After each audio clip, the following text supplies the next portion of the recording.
So I recently found a study on how writing can weaken the effects of trauma. There's actually a new study. This is a whole new thing that they've actually now proven. The study came out in July 2012. It was put on by Denise Sloan. She's a PhD at the National Center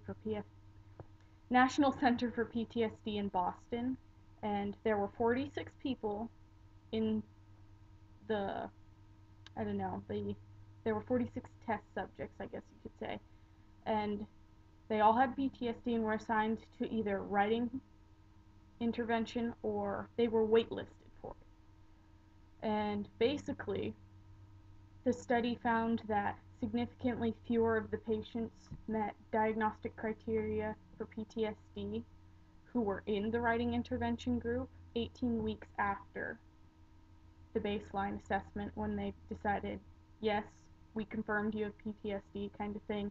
We think you're a suitable candidate, kind of thing. I came up with some good ways for this because I know it's hard for a lot of people to write. I can be that way sometimes. Some ideas are just sit down and write whatever comes to your mind.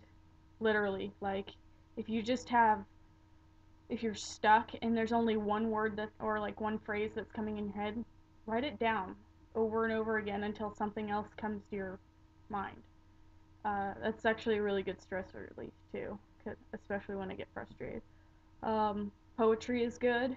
You guys have seen and heard some of my poetry. I think I might re-record some of those videos because the quality is horrible because I did it at like 2 in the morning, and yeah, in my room where there's like no light.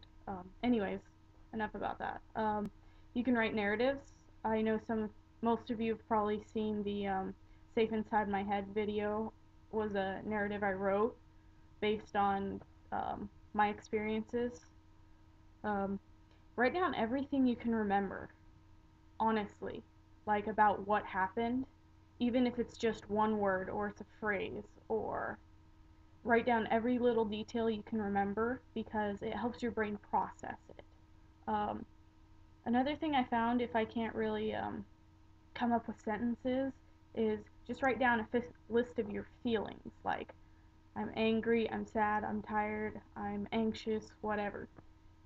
And you can go back and read through it several times and go, well, why am I this way, kind of thing. And that kind of helps you find triggers too. So that I found that works really well.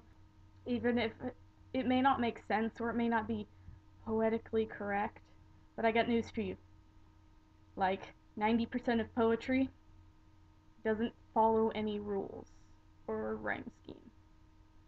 I mean, there might be a couplet or a quatrain or something, but yeah. Just go check out some of my poetry videos or whatever. Um, yeah, you can you can find a lot of inspiration like on Tumblr and stuff for writing. So, uh, but be careful. A lot of that can be very triggering, especially to people who have had past violence done to them, I guess you could say. But yeah, um, have a go at that and see how it works out for you and let me know what you think. Bye, all.